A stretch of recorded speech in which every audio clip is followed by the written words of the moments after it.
各位街坊，周一嘅金價真係爆上頭，現貨黃金一口氣暴升74.77美元，升幅有1.63%，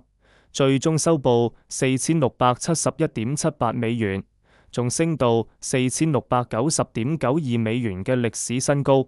簡直係勢不可擋。今次狂升嘅核心，全靠特朗普搞出嘅大動作，直接引爆全球避險情緒。金價自然順勢衝高，特朗普呢次真係夠硬淨，執意要推動吞併格陵蘭島嘅計劃，仲表示要懲罰反對呢個計劃嘅8個歐洲國家，話明從2月1號起對呢8個國家加徵10%關稅，如果到6月仲冇妥協，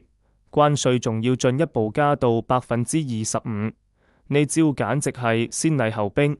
擺明要逼歐洲就範，市場一聽到呢個消息，即刻就慌咗，好擔心美歐會爆發大規模貿易戰，避險資金成日都喺度湧入金市，受呢個情緒拖累，美元都頂唔住回落。之前靠住強勁美國經濟數據升嘅幅度，周一就回吐咗一部分，美元指數 DXY 跌咗0.36%，收喺99.02水位。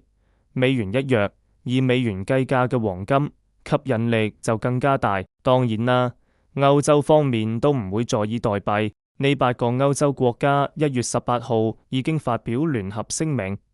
鬧特朗普呢招加關稅嘅行為，破壞咗跨大西洋關係，仲話有機會引發惡性循環。佢哋話會團結一致應對，而家正討論緊各種反制方案。其中就包括對價值930億歐元、大約1080億美元嘅美國商品加徵報復性關稅，雙方就咁互戰書，局勢越來越緊張。仲有法國總統馬克龍態度都好強硬，話要求歐盟啟動個反脅迫工具，呢個工具好犀利，一旦啟動就可以限制美國企業入歐盟單一市場。等美國企業都嘗下苦頭，呢一系列嘅對抗搞得市場人心惶惶，大家都怕貿易戰擴大，貴金屬嘅避險需求自然就越來越熾熱。其實貴金屬今年走勢一直好強，早喺2025年就已經有過一輪暴升，而家再加埋美國捉咗委內瑞拉領導人，又加倍威脅要吞格陵蘭島，多重地緣風險疊加，直接推着貴金屬價格往上走，就連黃金 ETA 持倉量一下子增加咗28噸，創咗9月以來最大嘅單周增幅。足見機構都在偷偷吸金，市場分析師對金價後市都好樂觀。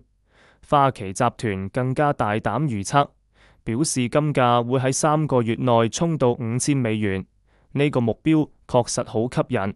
但大家千祈唔好頭腦發熱，最後都要重新嗰句老話，以上內容純屬參考，絕對唔構成任何投資建議。大家如果根據呢啲說法去買賣，盈虧都要自己負責。中意講金嘅朋友，記得訂閱、按讚、分享俾身邊嘅街坊。多謝大家收看。